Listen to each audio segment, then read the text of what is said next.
Ladies and gentlemen, welcome to the international webinar on envisioning the future of tourism in natural areas after COVID-19. I am Paolo Rosso, a policy analyst of the Organization for Economic Cooperation and Development. I'm based at the Trento Centre for Local Development. The OECD team based in Trento, we are mostly dealing with the development policy as they are impacting the local levels. And tourism in Trentino, the region of the north of Italy where we are based, as well in most of the other OECD regions, tourism is a key sector for local economic development. Therefore, the Trento Centre, in collaboration with the OECD Tourism Committee and partnering with the TSM, Trentino School of Management, developed the project on future of tourism in natural areas, focusing on impact, governance, and finances. That's because we all are aware that COVID-19 pandemic has heavily affected tourism worldwide, and this is expected to continue over the coming months. In such a changing context, there is a widespread acknowledgement that tourism will never be the same in the COVID aftermath. The effects of the pandemics will modify the way we move, the way we stay, and the way we experience destinations.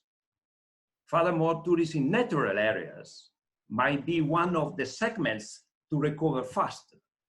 But what are the conditions for that to happen, really?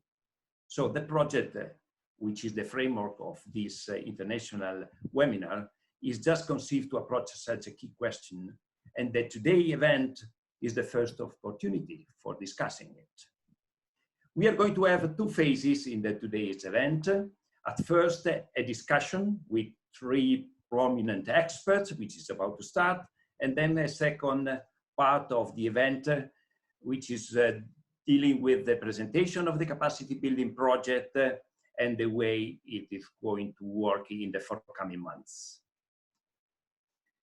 So I would give the floor to Paolo Grigoli from Trentino School of Management for some welcome addresses before entering into the discussion.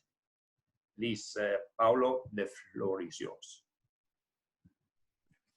Thanks, Paolo. Thanks, everybody, for joining us for the launching event of the Winter Academy. And we are a management school based in Trento, and it is a joint venture between the province of Trento, the university, and the region, the country Trentino Alto Adige. And we are dealing with local development, and in particular, in this area, we are working on the policies related to tourism development and competencies, action research, working on that. As Paolo said before, we are in a place where at least 18% of the gross national product is based on tourism, and you have to think about a small area of 500,000 people that last year had something like 6.5 million arrivals and something like 30 million overnights. So it is something that's really important. It's a phenomenon that we are studying as one of the main important economic, social phenomena of our economy. And of course, at the same time, 30% of our territory is protected under the natural areas, parks, or other frameworks. So it is really important for us to launch this initiative to understand with all the practitioners and policymakers that will join us, which are the new thinking that is going on after, during and after the pandemic. Last things that I like to say that as we are an autonomous province and we as a school can give some interesting advice to the policymakers in order to set up a new framework, even to understand not only the phenomenon now, but the impacts of this phenomenon of the pandemic after, and how to deal with tourist development in natural areas. So this is one of the main target we have, and so we are more than happy to launch now this community lab, as we will explain you afterwards. So the floor is to Paolo again, and thanks for to be with us from now on. Thank you. Thank you very much, Paolo. So we can start coming to the part, the first part of this webinar, which is conceived as a panel discussion, where the invited speaker, the distinguished invited speakers are Jane Stacy, Anna Spenceley, and Geof Giacomini. I will introduce them one by one, but at first I would invite Jane to deliver a presentation on tourist policy responses to the coronavirus. This is just the result of our work on which Jane Stacy and the OECD is dealing since the beginning of this pandemic. Jane is the head of tourist unit of the OECD Center for Entrepreneurship, SME regions and cities. She is responsible for the work of the OECD Tourist Committee, which is collaborating in this project, and its working party on tourist statistics. Among other things, Jane led the preparation of the 2020 edition of the OECD flagship publication, Tourist Trends and Policies, and is coordinating work on tourist policy responses to COVID-19. So, Jane, the floor is yours, please. Thanks, Paolo, and good morning, everyone. Good afternoon, everyone. With these meetings, we never know what time of day it is for anyone, but hello, wherever you are. Very pleased to be with you today for this discussion on the future of tourism in natural areas. We know that COVID-19 has changed things hugely for our sector. The tourism sector is one of the sectors which has been really hard hit by the pandemic. So I think the timing is good also to really be looking to the future and to see how we come out of this crisis as a sector. The OECD has been working intensely on the policy implications of COVID-19 to provide advice to member and partner countries. So very pleased today to speak a little bit about the work that we are doing through the OECD Tourism Committee, where we are working on these issues to support countries in their policy, in their response and recovery efforts. So I see my slides are already showing, so I'll move through the presentation and pleased to take questions afterwards, as Paolo mentioned. So as I say, the impact on the tourism sector really has been unprecedented. At the OECD, we have been estimating, and these are very much estimates which are evolving as the situation evolves. But our latest estimates now project that the impact on the international tourism is going to lead to a 60% decline in international tourism in 2020. That's if recovery starts now, and we are seeing some tentative moves, but if the recovery is delayed until later in the year, and particularly until December, the impact is going to be greater. So we're estimating an impact of between 60 and 80% in international tourism in 2020, and we see that this is having domestic tourism is also really impacted. It accounts for about 75% of tourism in OECD countries. It does offer the best chance of recovery in the immediate term, and we are seeing moves to, as countries have lifted some of the restrictions on travel mobility internally, we are seeing domestic tourism starting and green shoots there. But I think a key point here is for many countries, even the recovery in the domestic tourism market is not going to be sufficient to recover for international tourism in 2020 to compensate. And we see that this is having a significant impact on the wider economy and is contributing to the global economic crisis that COVID-19 has triggered. So that impact is most felt in countries, cities, regions where the sector supports many jobs and businesses. And we've just heard about the Trento region and the role that tourism plays in local economic development. So some destinations are more exposed than others. The impacts vary from place to place, from country to country, but also within countries, from region to region. And just as the impacts vary, so too we're likely to see that the recovery will also vary. And I'll come more specifically to the situation of natural areas in a few minutes. Expectations are growing that recovery will take, to pre-crisis levels, is going to take 2 or more years. And we're moving into talking about 3 and 4 years to get back to it increasingly. So in the near term, you know, the recovery drivers are likely to be domestic tourism and also tourism in between neighboring countries, like we're seeing in Europe at the moment. So if we can just move to the next slide to talk a little bit about how governments have been reacting and the responses that have been put in place. And we see that many governments have moved quickly to put in place exceptional measures to try and cushion the impact and cushion the blow to the tourism economy. In the immediate crisis response phase, much of this support was focused on getting financial supports out to as broad or as wide a net of workers and businesses as possible. Now, as we move to reopen the tourism economy and to start to prepare the recovery and rebuild the sector, tourism businesses and workers are continuing to benefit from economy-wide stimulus packages.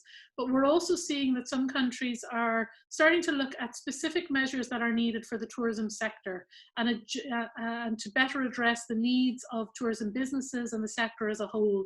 So here, a lot of the focus is around lifting travel restrictions, which is obviously critical for the tourism sector, but also helping tourism businesses to access liquidity support, to apply new protocols, and to shift to the domestic market, because for some businesses that is a new shift, particularly ones that normally have catered more towards international markets.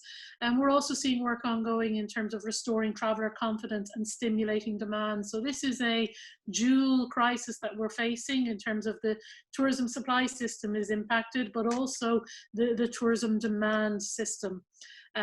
So for example, Portugal has introduced state-backed credit guarantees to provide liquidity to businesses and has introduced a safe and clean label for tourism accommodation. Japan and other countries have earmarked funds for promotion, which of course is a traditional role of government in the tourism sector. But we're also seeing countries are now starting to look to the longer term, and I think that's what we're doing in this discussion today on the future of tourism in natural areas. We see some countries are starting to prepare tourism recovery plans for the next 6 months, for the next year, 2 years, but also beyond, and starting to look at the medium and long-term implications of the crisis. And New Zealand is one country that is looking at this, taking this longer-term approach in terms of using the crisis to reimagine, as they're terming it in New Zealand, what the tourism system could look like COVID. So as I say, I think this links very closely with the discussion that we're having today. If we can just move to the next slide. I think an important point on the tourism sector, and one thing that makes our sector different to other sectors, is really the interconnectedness of the tourism ecosystem. You know, tourism services are extremely interconnected. If you think of the traveller journey, tourists need planes, trains, other transport to get to and around their destination. They then need the accommodation, the places to stay, the places to eat, the things to see and do. And without all these elements, people don't travel, and the services are not in place in the destination. So a key question is going to be, will there be a critical mass of services available remaining operating after these crises? Because we know that for some tourism businesses that were viable going into the crisis are really being weakened by the crisis, and it's not yet clear which businesses, which services will remain in place and will be there for when the recovery does.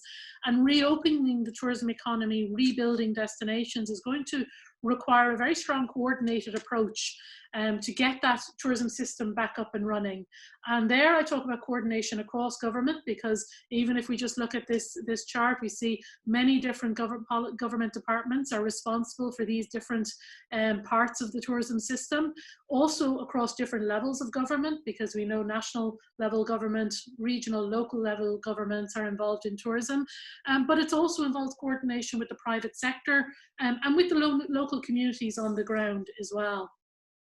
So maybe moving to the next slide, which brings us a little bit more specifically to this discussion about the future of tourism in natural areas. Tourism can bring benefits to people and places. You know, it creates jobs, it supports businesses, it can help finance the protection and management of natural areas and sensitive sites. But we know also that there are costs associated to tourism, and particularly associated with the continuous growth we had seen in tourism and when tourism is unmanaged. So before the crisis, a lot of the focus of discussion was around overcrowding, the pressure tourism can bring on infrastructure, the environment, on local populations.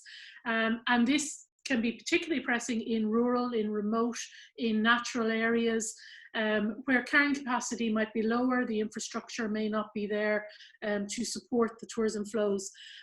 So these are real issues. They haven't, you know, necessarily gone away. Yes, our entire context has changed in the last 4 to 5 months, but these are issues which in the Tourism Committee we have been working on, and we will continue to do so.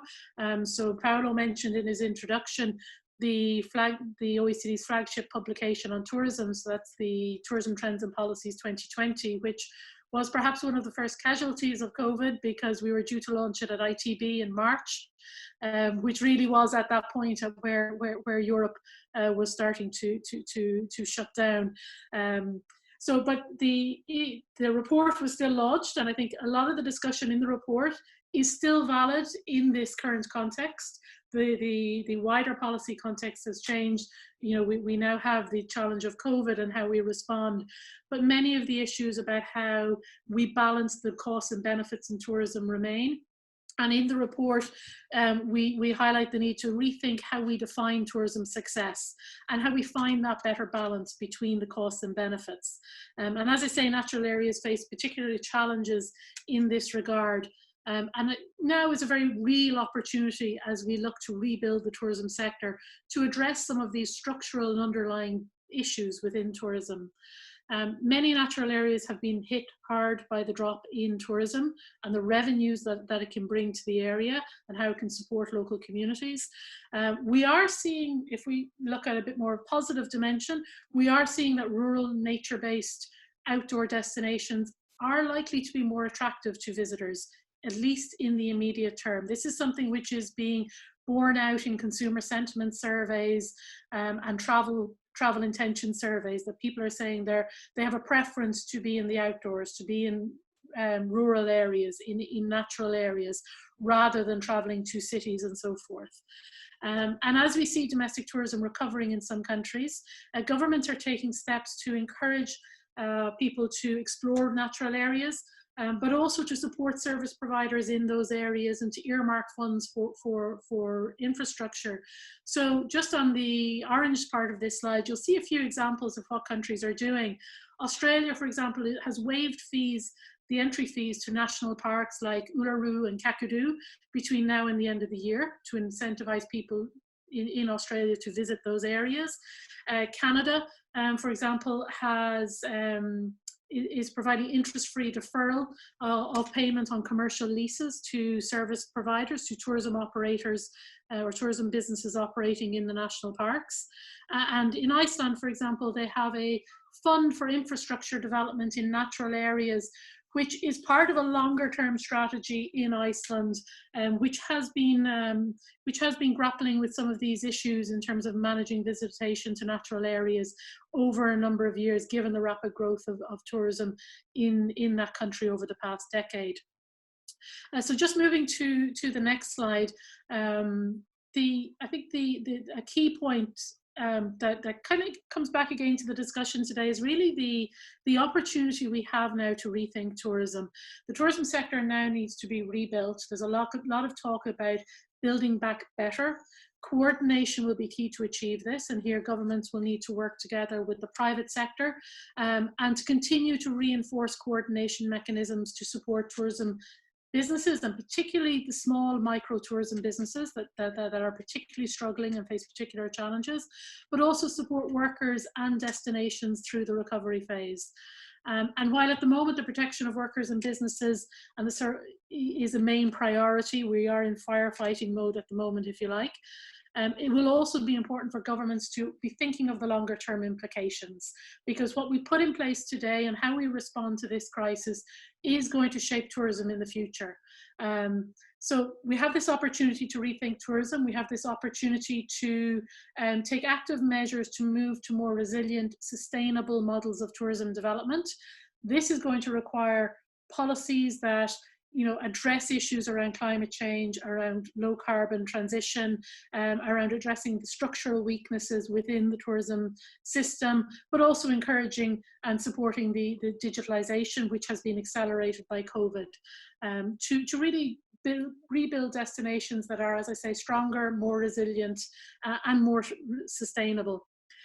So 2 more very quick slides and then I'll finish. I'll just take this opportunity to make a plug for the work that we're doing in the Tourism Committee on better managing tourism to support more sustainable destination development. This continues, and we are very interested to hear from destinations that are incorporating these sustainability principles into their response and recovery plans and actions.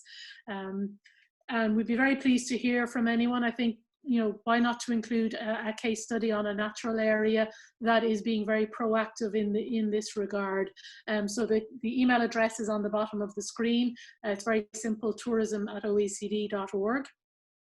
And then finally, just to move to the final slide, a lot of this work, a lot of this analysis that we're doing in the Tourism Committee in the OECD is available on the OECD website.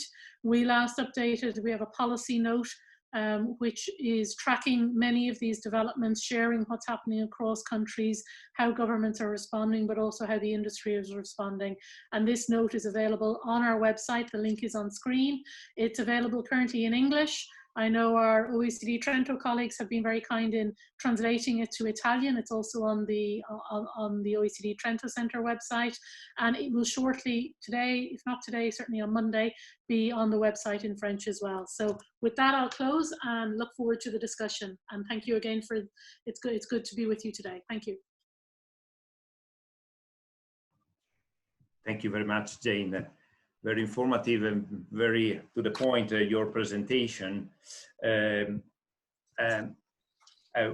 is open space for some questions right now. We are a little bit late, but I think it's worth to keep some questions still on track. So I would like to ask you, Jane, you were referring to the fact that the rural destination and natural areas are likely to be more attractive for visitors, at least in the short run, no? Because of the feeling of the tourist is such that the nature and rural areas might be safer possibly than other one. Okay, this is going to be in the short term, but what do you think may be specific policy action that could be taken now to keep this short-term preference to last longer and to keep it, so to move from the opportunity of the short term into a more structural change towards a more consistent preference towards rural and natural areas tourism? Any suggestion, any idea on that? I think we've seen in recent years, if we look at the trends in tourism demand, certainly the trend is very much being towards more experiential holidays. We've seen a fragmentation of the tourism market as well. So there were opportunities emerging there. But, the demand side is the area where we really are not sure how the COVID is going to change travel behavior. So we're seeing in the short term, yes, there is that demand. In the longer term, it's not yet clear whether that will continue. But I think part of the now the demand side is the uncertain element, where we do have with policy interventions where we can stimulate and maybe start to look at that long term and try and put in place policies that will capture that short term opportunity for the long term, is how we respond. I think there's this issue of what businesses are going to come out of this crisis and will be there to cater to visitors in the future. So we have many communities and destinations in rural and natural areas at the moment.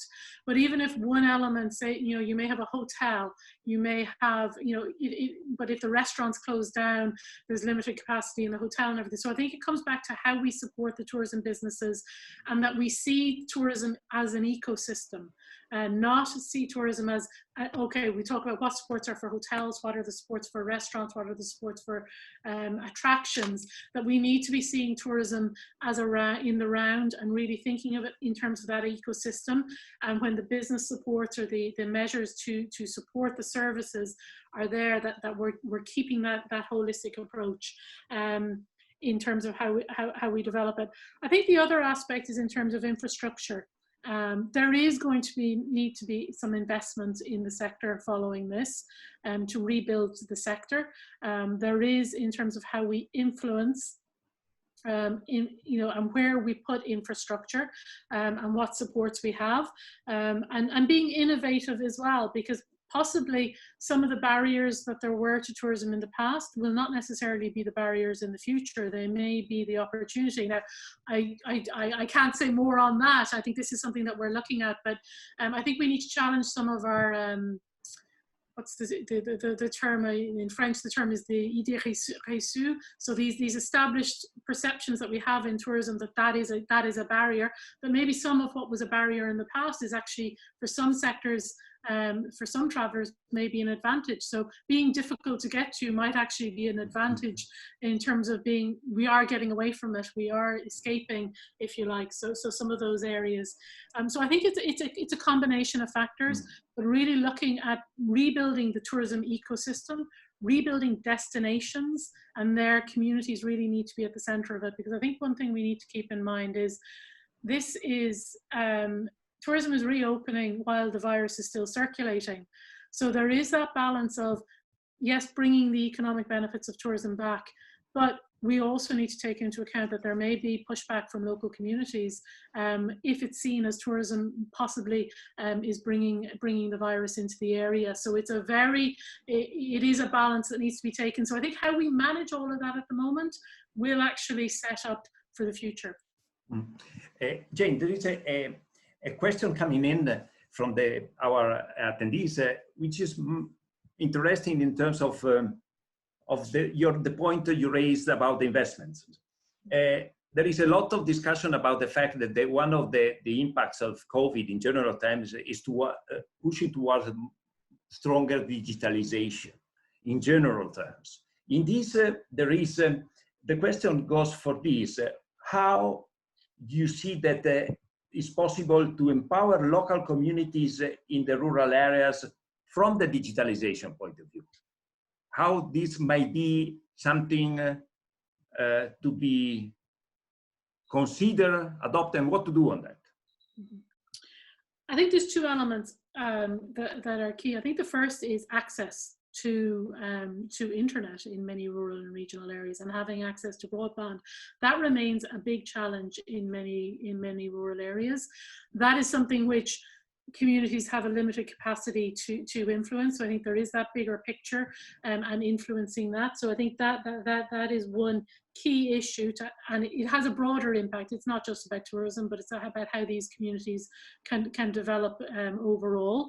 In terms of what local communities can do, oftentimes, and we see this a lot in tourism, we have businesses, and we've seen it, that there has been the feedback we're receiving from countries is very much there's a much more demand from many businesses in the tourism sector now to be on, to be online. They're seeing more how digital tools can support their business. They're seeing the need. So we're seeing this acceleration or an openness among particularly smaller tourism businesses who were getting on fine. They hadn't quite passed over into that, you know, using many of the digital tools that were available to them.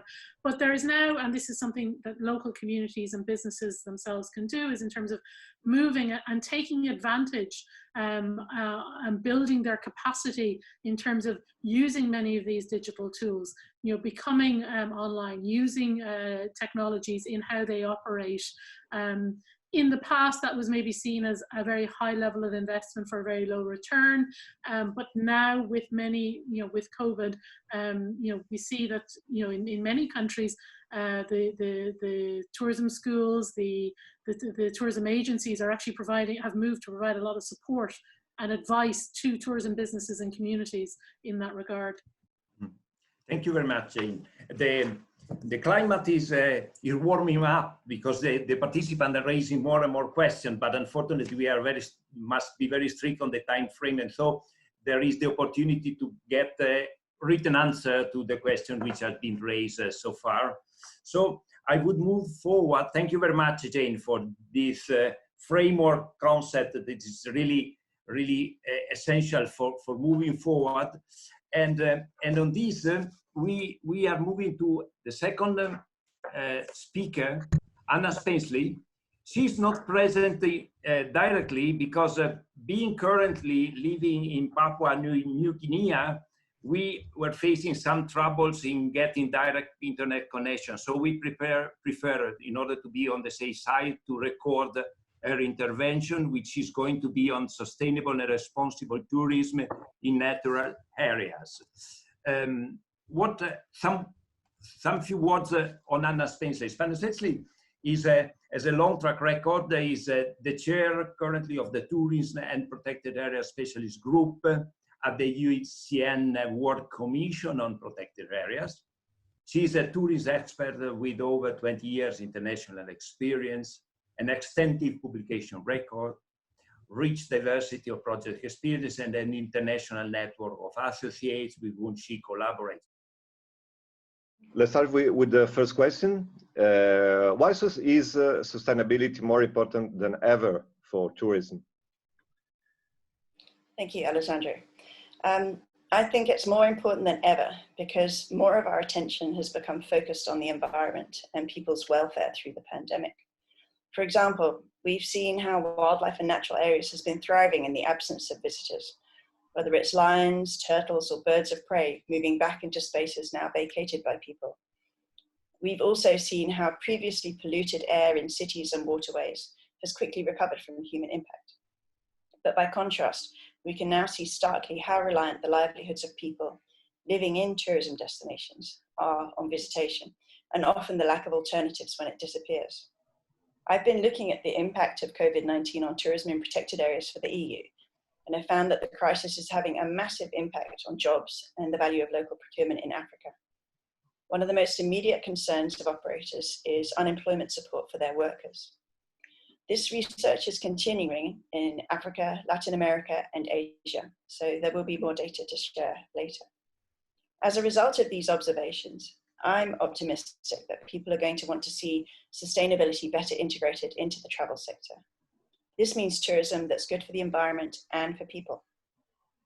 Inspirational thought leaders like Greta Thunberg, Jane Goodall, and David Attenborough are championing globally important sustainability issues like climate change, wildlife conservation, and plastic waste. They have shown vividly that committed, charismatic champions, whether young or old, can inspire millions to take action and adjust their behavior. And collectively, youth, their families, and friends can take practical action that mobilizes others to change the way they travel too. They can demand responsible practices from tourism operators and destinations where they spend their money in order to transform the industry. There are many existing organizations and partnerships working to support sustainable tourism, partnership and standards and best practice guidance. These include the Travelers Coalition, the Global Sustainable Tourism Council, the Travel Foundation, the IUCN's Tourism and Protected Area Specialist Group, and many others. Governments need to play their part where they adopt policies that support sustainable practices. For example, where they design stimulus and support packages to help the tourism sector recover from the pandemic. They can integrate sustainability requirements. they may require that beneficiaries commit to improving their use of environmentally friendly technologies and providing meaningful support to local communities through fair wages and local procurement. They may also require that the beneficiaries honour commitments they had made previously to pay their suppliers' deposits, despite the cancellations and refunds made. There's a great deal that we need to do, though, to make sustainability the normal way of doing business rather than an optional extra. We can't just rely on others to take action, but we need to take responsibility ourselves too to make this happen, where we can turn these big, scary challenges into simple and practical steps that we can all use to improve how we travel, such as traveling light, traveling with trust, traveling slowly and carefully. Then collectively, we can make major changes happen. Thank you, Anna. The second question is about the biodiversity. Do you think that biodiversity is going to be the big topic in the tourism sector for the upcoming years? Yes, I hope so. We've seen worrying reports about the decline in biodiversity globally. For example, the Living Planet assessment by the Zoological Society of London and the World Wildlife Fund back in 2016 found that global wildlife populations had fallen by 58% since 1970. And this is being caused by human activity through habitat loss, wildlife trade, pollution, and climate change. The good news, though, is that humans have created these problems. So if we really want to, we should be able to do something about them and resolve them. The World Commission on Protected Areas just published an editorial essay on COVID-19 in protected areas. And this highlights that the pandemic has had negative impacts on the management capacity, the budgets and effectiveness of parks, and also negative impacts on the livelihoods of communities living around them. They have set out a call to action, which pushes for a new and transformative relationship with nature. And this, we change our perception of the planet and our shared bond with it. We recognize that consumer-driven societies have degraded and misused nature, and dramatic conservation plans and actions are now needed. In the past, many governments have made commitments to the Convention on Biological Diversity and also the Convention on Climate Change. And leaders from several countries have signaled that they plan to embrace this opportunity for a new path in their COVID recovery plans. The IUCN's Tourism and Protected Areas Specialist Group, which is a network of over 600 volunteers globally, continues to work on the issue of biodiversity and tourism. We have produced best practice guidelines on visitor management in protected areas with IUCN. We've created guidelines for tourism concessions and partnerships with the Convention on Biological Diversity. And we are currently working with UNESCO and BFN to publish guidance on how to do economic analyses of visitation in protected areas. Through these tools, we hope to persuade the policymakers, tourism businesses, and also economists and accountants that biodiversity conservation makes sense. I recently saw a fundraising video for the Mara Conservancy in Kenya. The Conservancy is looking for donations to keep anti-poaching patrols going in the Mara Triangle now that the revenue from international tourism has dried up. And in this video, Jonathan Scott said that wildlife-based tourism is the fuel for the engine that drives conservation. And I think that's a really neat analogy. I think that many people who've been in lockdown or quarantine, and particularly those who've been confined to urban or cramped settings, also have a better appreciation for the health benefits of nature now. And we see this as spaces have reopened and the public is flocking back to heritage sites in China and in beaches in the UK. The global Healthy Parks, Healthy People movement recognizes that parks and public lands are health resources. We need them for our physical, mental, and spiritual health, and for our social well-being. It's in our own interest to look after these places and use them wisely. And to support this, I'm about to start developing guidelines for protected areas opening in light of COVID-19 for the EU. And I would be very keen to hear from other people working on this issue. Thank you.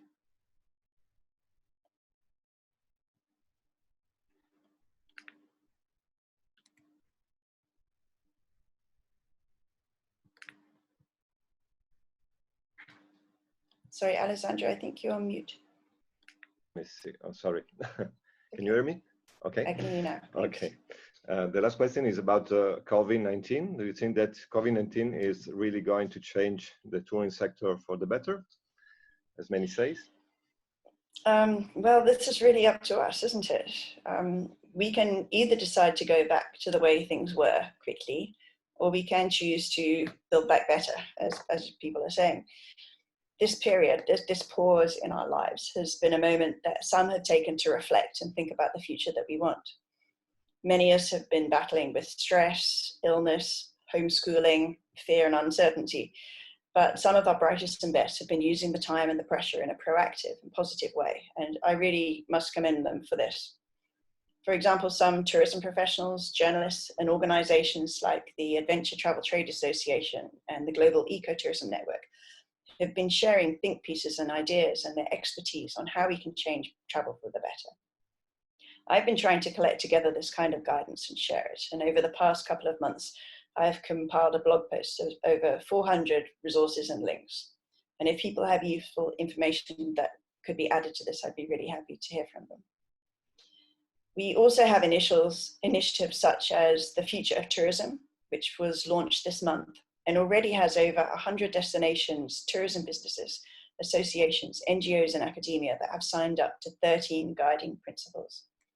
These principles include seeing the whole picture and using sustainability standards, and choosing quality over quantity. They also speak about fair income distribution, redefining economic success, and mitigating climate impacts. Another initiative that was launched in January is Tourism Declares a Climate Emergency. And this has more than 90 travel companies, organizations, and professionals that have made a commitment to find solutions to climate change. I've signed up to both of these initiatives and I've made these commitments myself. And I would really encourage people on this webinar to take a look and sign up to. So these new think pieces and these initiatives, they bolster the long-standing efforts of many, many individuals and institutions to make the travel industry better and more sustainable.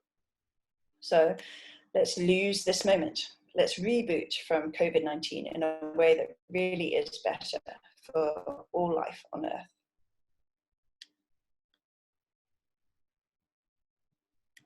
Again, thank you very much, Anna. Thank you, Alessandro. Okay, it was quite inspiring, the comments and the reflection of Anna.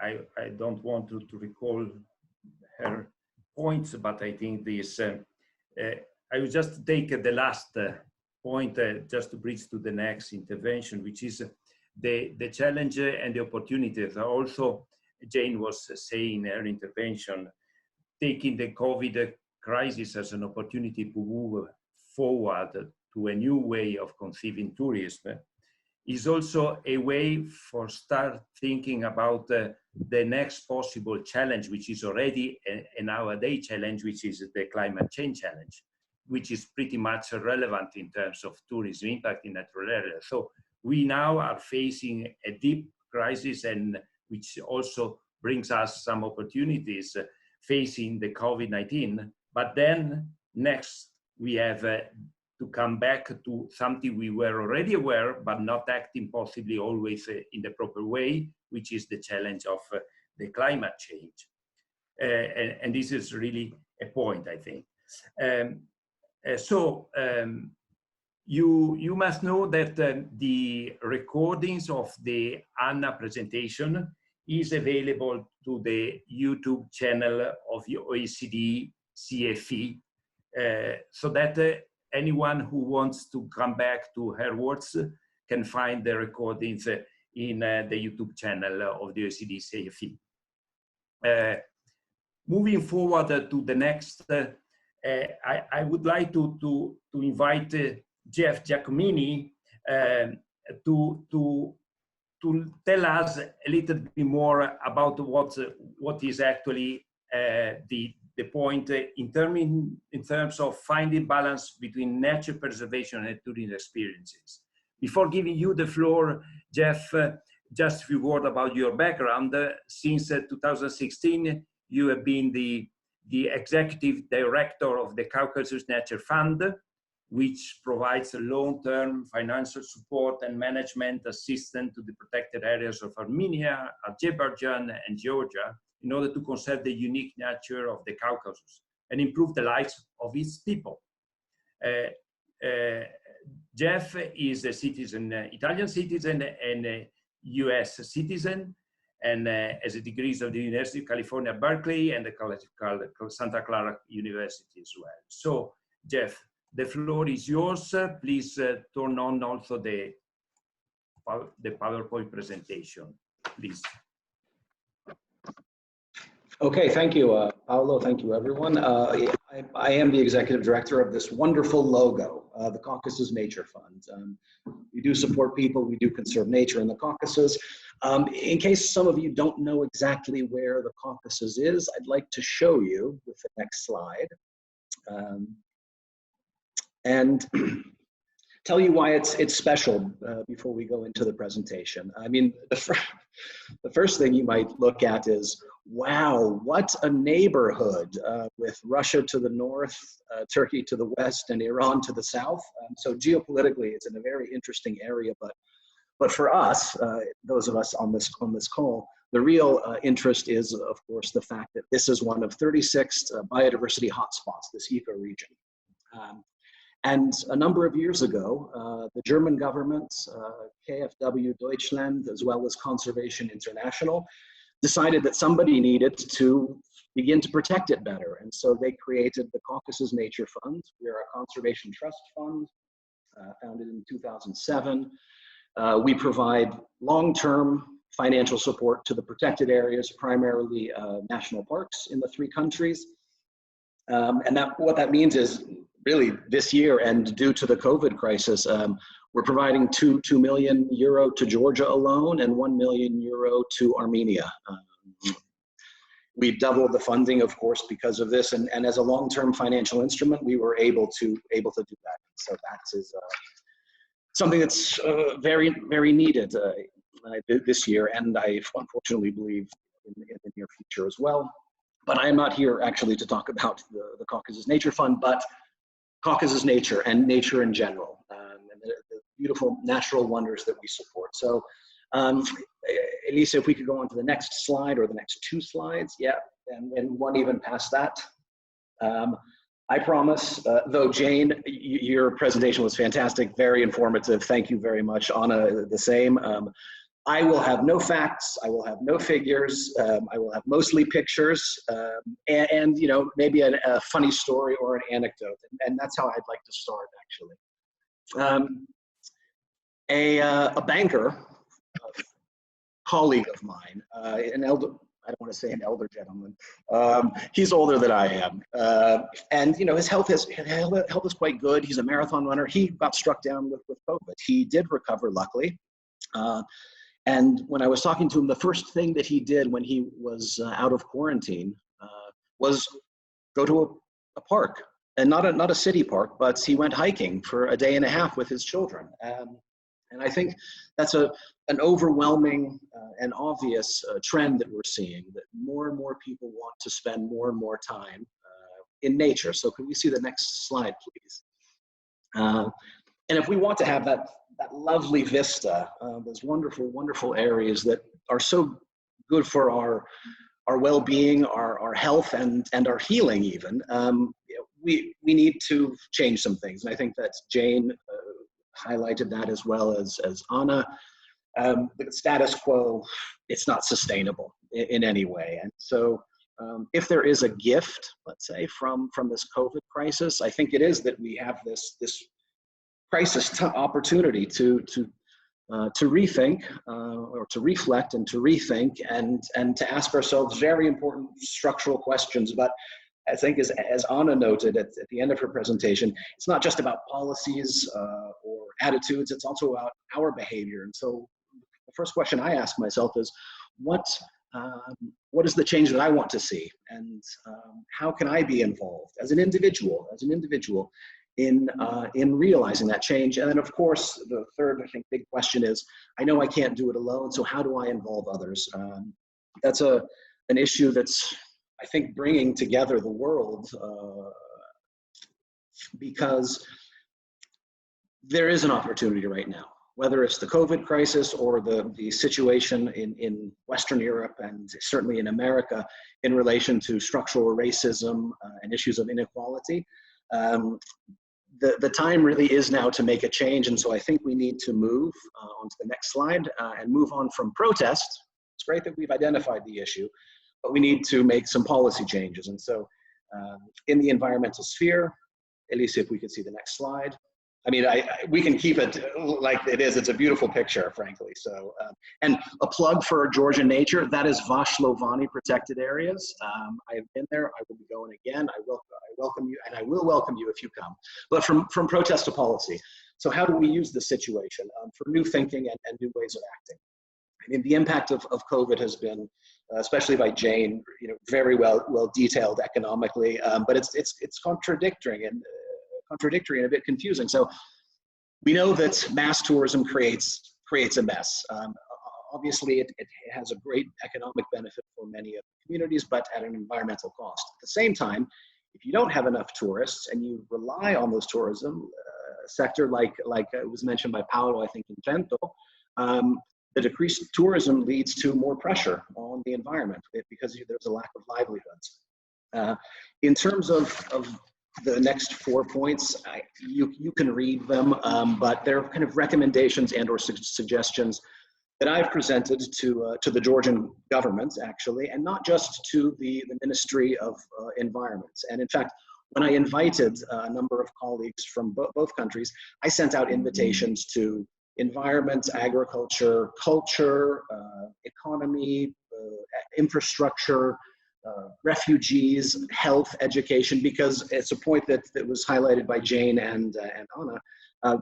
There needs to be much better coordination. There needs to be much better monitoring in order to make a real systematic change. I've seen people begin to change, myself included, but if we stop there, that's just the protest. We need it to change policy, and I think that's something that I know that other thinkers in this field are reflecting on and taking action on. I would also say that we've talked about tourism and nature and obviously the economics of it all, but having an economic development plan isn't sufficient. It needs to be much more comprehensive and holistic. So I would say we need an earthonomic development plan to be able really to use this crisis as an opportunity and to make some change. Could we see the next slide, please?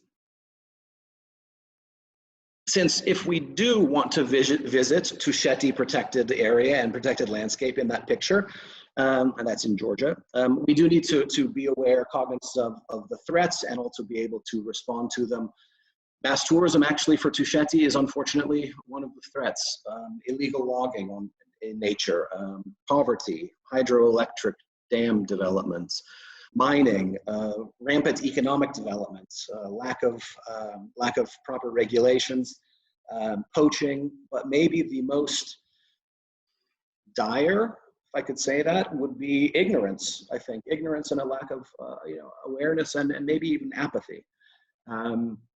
But we're trying to find a balance. And so I'd like to go on to the next slide. The title of my presentation is Finding That Balance. How do we do that? What does it look like? And essentially, importantly, what does it look like in a sustainable manner? How do we make this something sustainable as opposed to having the same conversation 3 to 5 years from now because nothing has changed? Next slide, please, Elisa.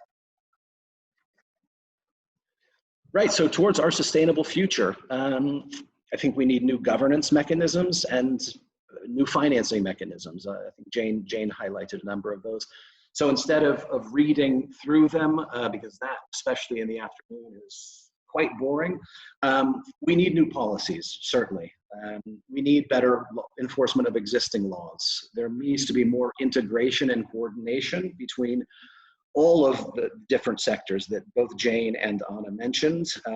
Increased awareness, of course, is key to sustaining these changes. People have to demand it, and they have to know about it in order to be able to demand the right things.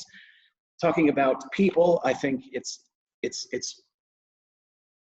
vital that we work better with schools, with neighborhoods, with communities, and ensure that locals, those who are surrounded by and or in nature are the ones who benefit. So how to do that, this is maybe a bit of a controversial thought, but I think tourism needs to become more of a luxury rather than a mass commodity. I think it should be more expensive. I know that's very elitist, but in certain areas, I think it's necessary to preserve with regulations and pricing our environment, which we need to for our own viable future. And again, the governments obviously will have to work together internally and with their neighbors in order to be able to make the changes that so many people now are being inspired to seek and to advocate for. And so I think it's very important for champions, I think it was mentioned previously, champions to be identified in the government and in the local communities to make sure that communities take a more prominent role in nature protection. Next slide, and I believe it's the last slide.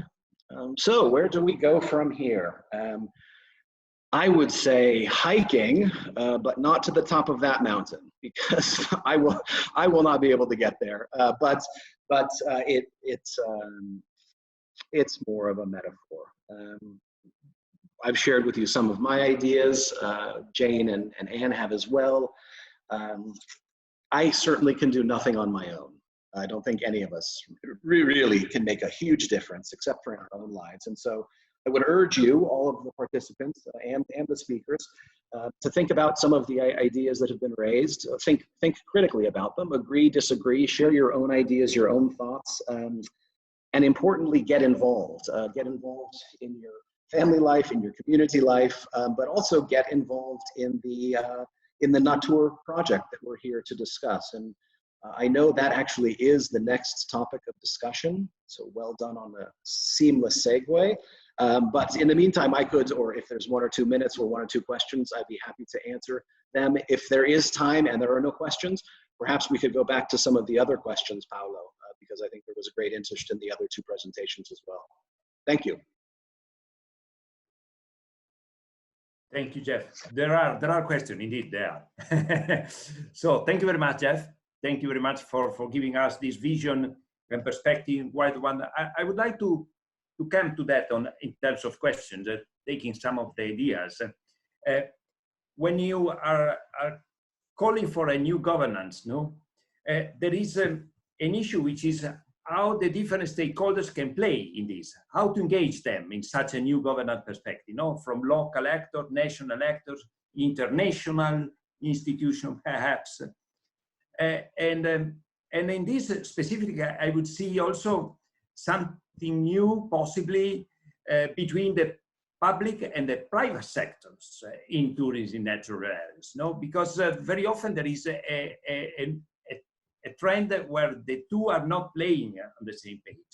Possibly there are some possible new approaches to this in order to lead us to this new governance approach. Some comments on this. Thank you. It's of course such an important issue that's been raised by all 3 of us speakers.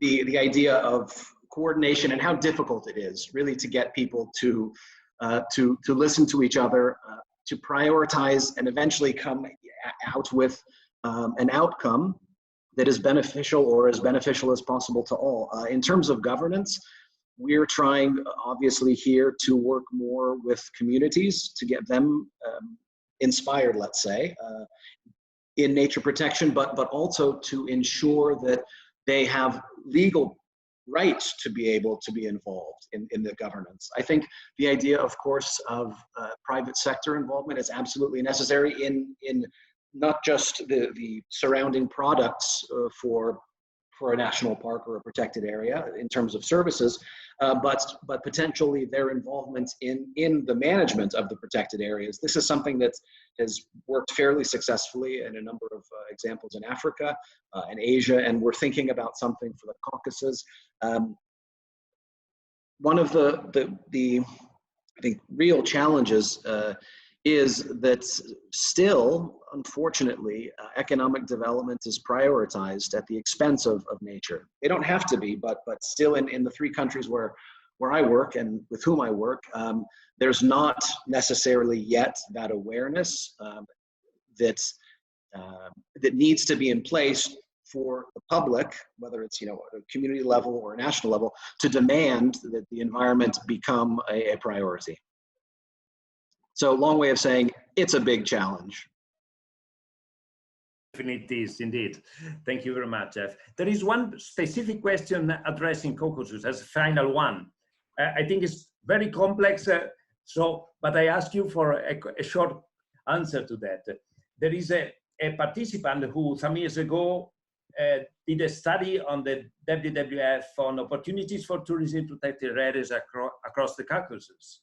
And the key challenge in the region was not considered being human-wildlife conflict, but human-human conflict in the area between the neighbors, because the critical condition between neighbors. Do you think that COVID-19 might be promoting peace in the region or deepen the conflict? Is this an opportunity, or is the risk that is putting higher the risk of coming back to the conflictual situation in the area?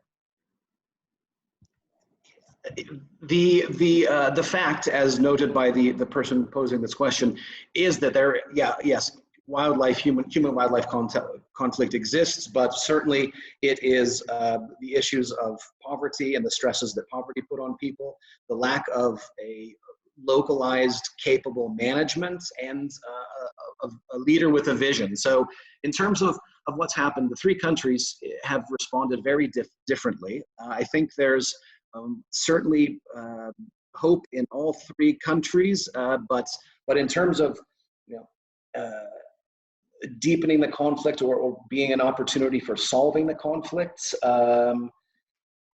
if you know the Caucasus, it is an area of the world that has been fought over for thousands and thousands of years, and changing that tradition without proper leadership and proper education, I think is difficult. But there are leaders here, and there are people, and there are educators here who are doing that. Again, a very difficult question to answer. I'm hopeful that COVID will be that opportunity to bring people together rather than pushing them further apart. Thank you very much, Geoff, for this. Thank you very much to all the speakers. I would say that what is definitely coming quite clear is that the COVID is generating a dynamics, a movement, a tension to change, which is something which is in a way a new trend, because I think that at least from the perspective of the European way of life, there was the perception that the things were not possible to change things. Instead, in a way or the other, COVID is telling us that we must move forward and change things dramatically and urgently. And this is, I think, is a sort of bottom line that I perceive being a common understanding for all the three speakers.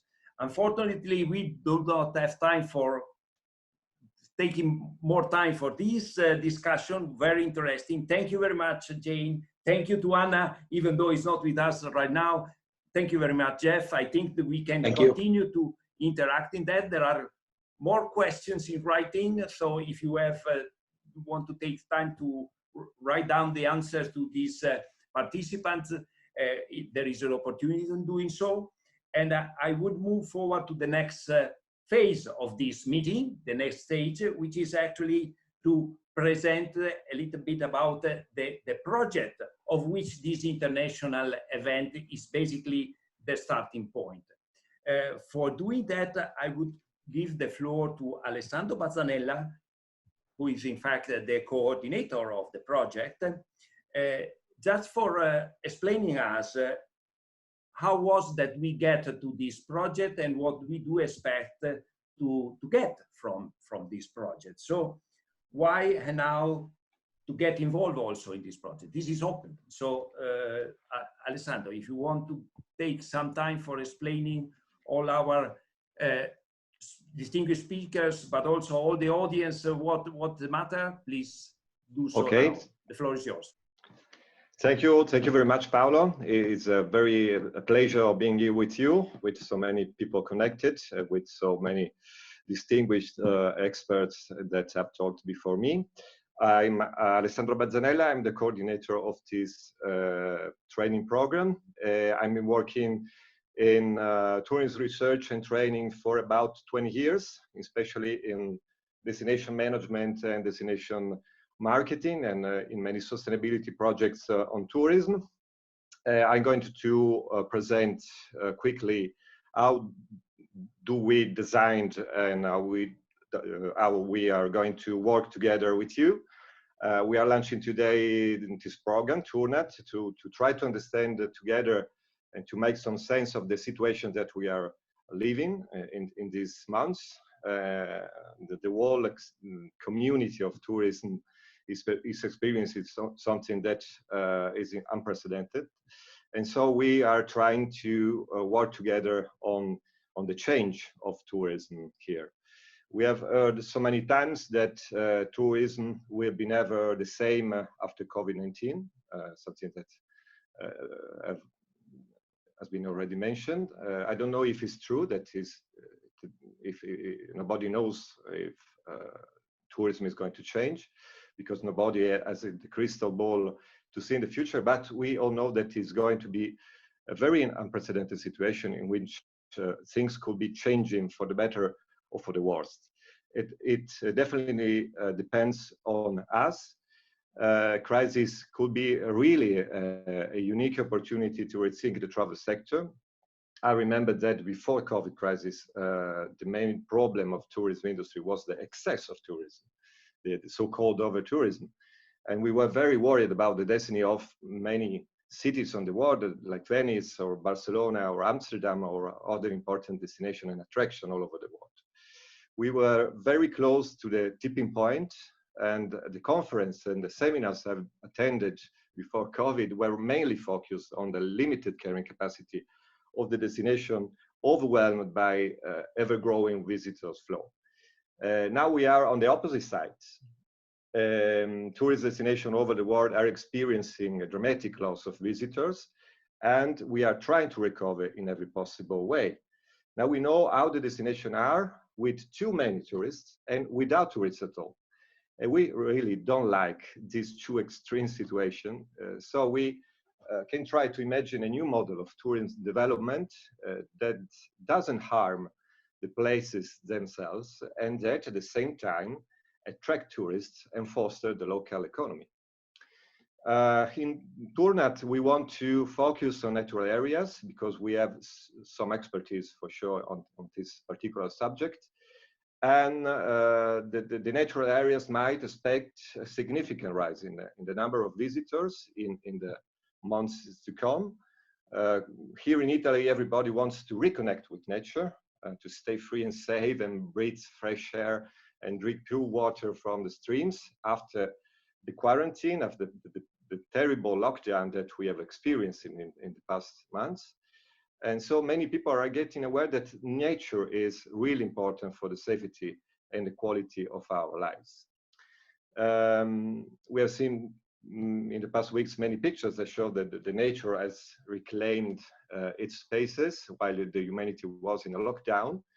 And it has shown us that the nature can thrive without us, but the opposite is not true. We cannot live without nature. And I think that is the first big lesson that we have learned during the pandemic. Natural and protected areas has an important mission to protect nature and defend biodiversity. And we know that there is a strict linkage between biodiversity and resilience. And the more biodiversity we have, and the more resilient we are. So it's very important to pay attention, not transforming nature as a mere stage for tourism experiences. It is all this interest of people, of tourists all over the world for natural areas could bring the risk of its trivialization and commodification of the nature. This is a very big risk. We would like to think that the nature is going to be the core value of the destination offer, but it requires to find a balance between the nature protection and the open access to nature. And the rise of visitors in natural areas is a big opportunity for them to share the beauty of nature and to teach something about the importance of protection of the biodiversity. But there are also side effects in this growing of flows in the nature. If the number of visitors rises too much, the nature itself is at risk. So it is very important to prepare and to manage impacts and to find new ways to manage natural areas and to improve resilience to future shocks and instabilities. Also because COVID could be intended as a general test of what awaits us with the climate change that could bring more crises and even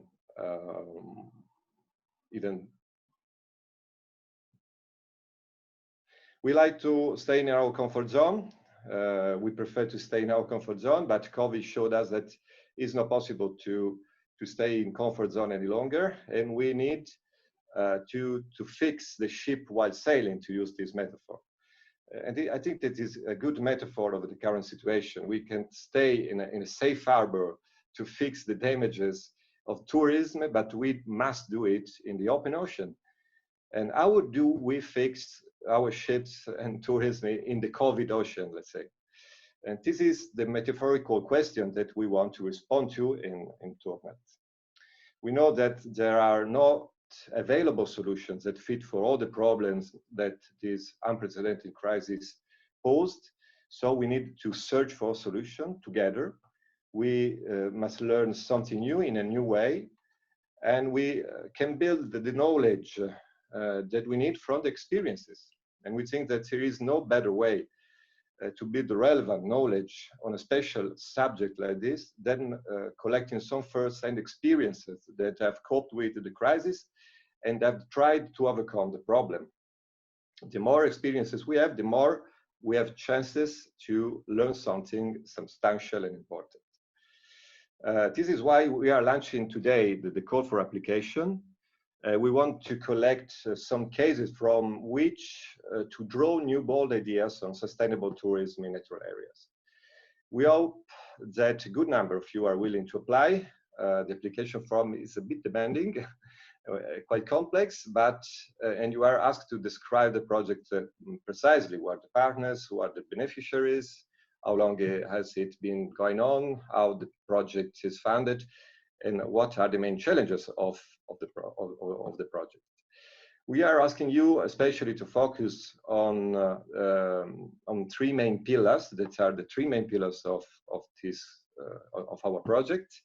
The three pillars are the impact of nature and tourism activities on nature, the governance of the natural areas, and the financing of them. A few words on three pillars. The impact, we know that tourism has some good and bad impacts, we know. The first thing is to understand what are these impacts, how to classify them, what are the economic, the social, the cultural, and environmental impacts of tourism activities on nature.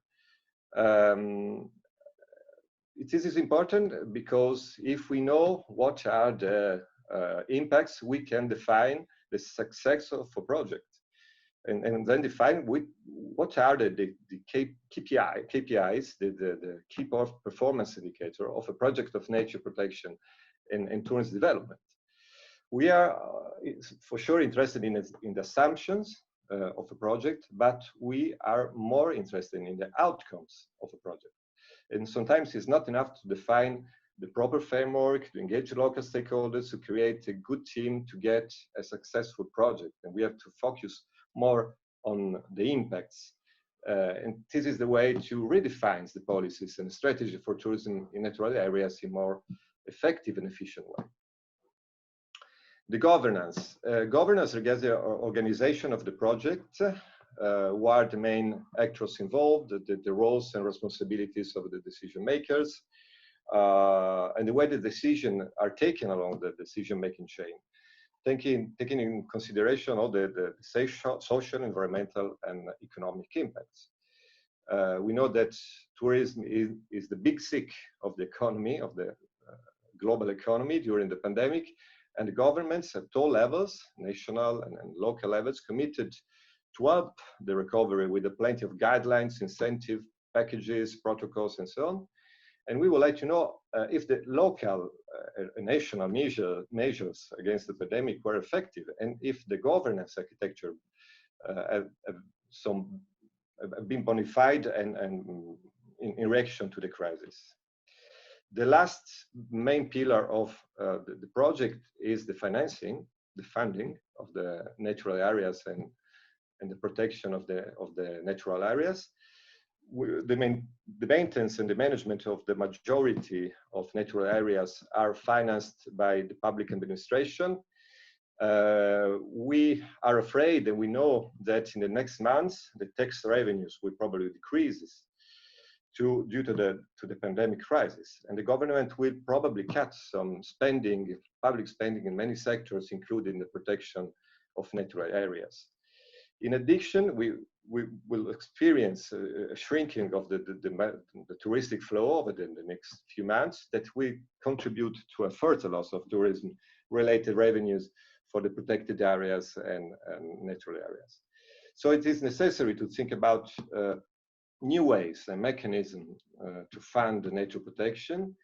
And we know that it's very important for the protected areas to differentiate the financial resources, to be free to pursue their mission.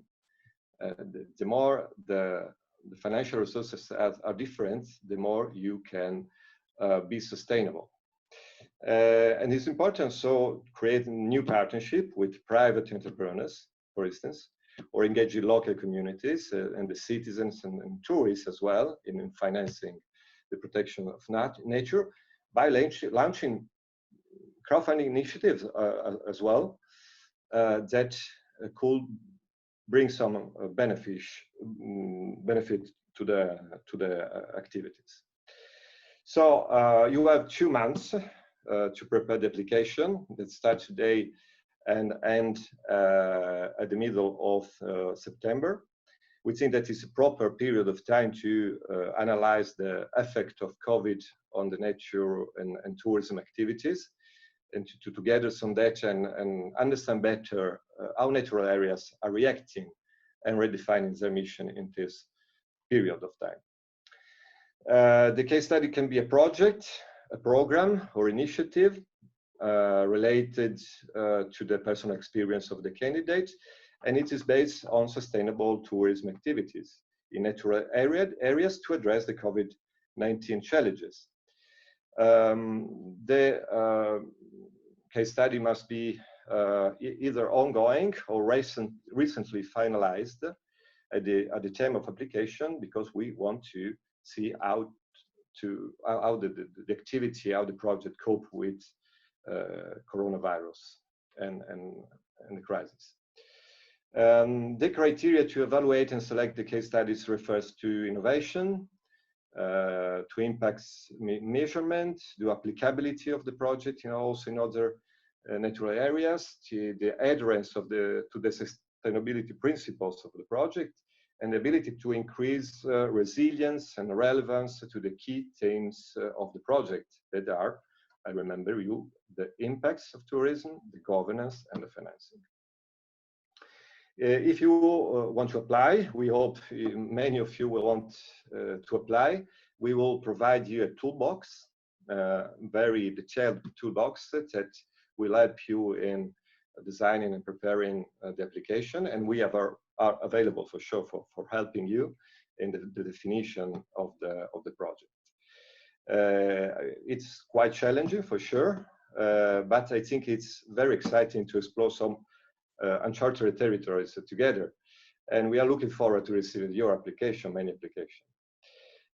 We think that it is worth the effort for you, because the project, Tournat project, and your project are the fishbone of Tournat program, and whom of you are admitted to the final phase is gaining the opportunity to be part of a group of 30 people that will be divided in 5 smaller groups and 6 participants. 5 group of 6 participants. We will spend a month from the half for 15 of October to the half of November, working together to discuss, to learn from the others, to better assess the single project in a learning process, peer-to-peer learning process. Consider that each group will count on a mentor and a tutor that has a strong experience in tourism and sustainability management, and that will help you in assess and will help you and will facilitate the group to work together and to draw out some conclusion to address the main topics of tournaments. But we also know that experience is not enough to produce a good knowledge if it is not matched with some good theory.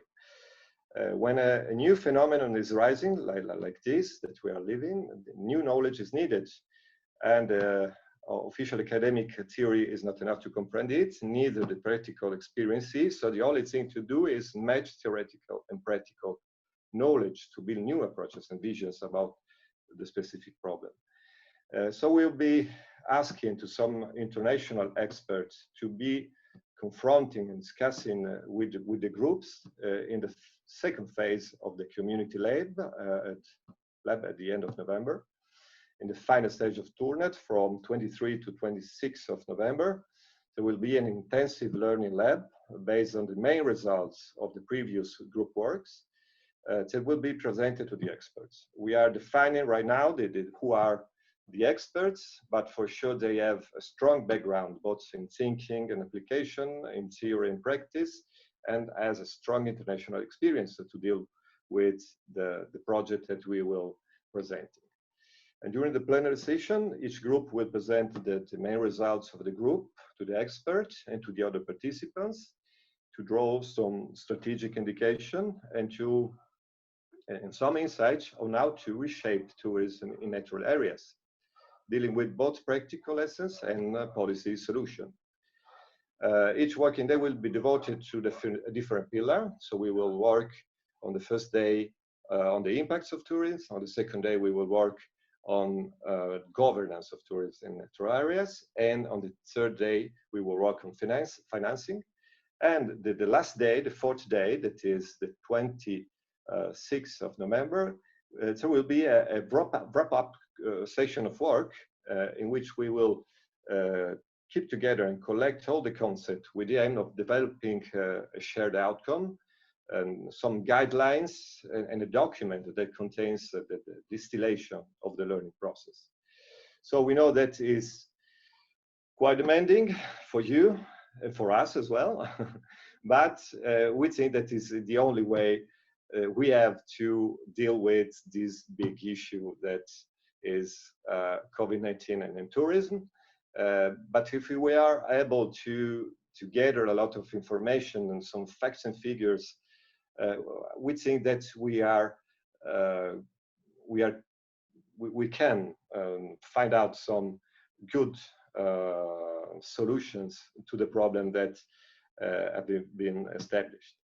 So this is the brief presentation of the program. I hope it was clear enough, but for sure we are here to answer your question. Thank you very much for your attention. Paolo? Thank you very much, Alessandro.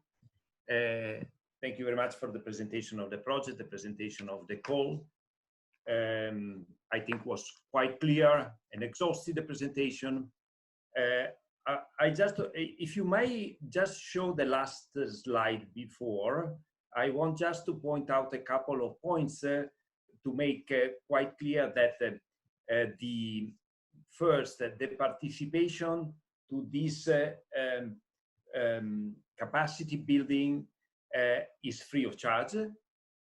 There will be an open selection process, so anyone can submit proposals, but please, the next one, please. The application form is available online. What you see there is just the link where you can submit your application. The application is made easier by having a toolkit, as Alessandro said, so you have a guideline how to fill that. In addition to that, you can anytime contact us for any clarification need and for any further question you may have during the process of applying to that. I would like to point one issue is that being a competitive process, because among the applicants, 30 will be selected eventually. Of course, everyone should prepare his own application and work on his own case. It may happen that more persons present the same case, but you must be aware that in such a case, most likely only one out of them will be selected. That we are not going to select more applicants that are presenting the same case. This is important to make clear because there were some questions on this issue. I would say that this is all for now. I don't know whether there are further questions. I will see. I don't see them. Anyway, for the application, the channel is open and the call has been open earlier this morning, so anyone can apply from now until the 25th of September. And by ending the meeting, I would like to come back thanking very much the speakers, Jane, Anna, Geof, thanking Alessandro for explaining us all the project and how to participate in that. Thank you to Elisa and Julia behind that were supporting us in all this exercise. Thank you very much also to Paolo Grigoli, with whom we are partnering in this new endeavor. Without further words, I would like to thank you all for attending the meeting, for participating to that, and let's keep in touch through the web channels as we are have been used because of the COVID-19 pandemic, which is forcing us to keep this. But take advantage of this, and we are looking forward to see from you application and to meet soon in September for the next stages of this project. Thank you very much indeed, and see you soon.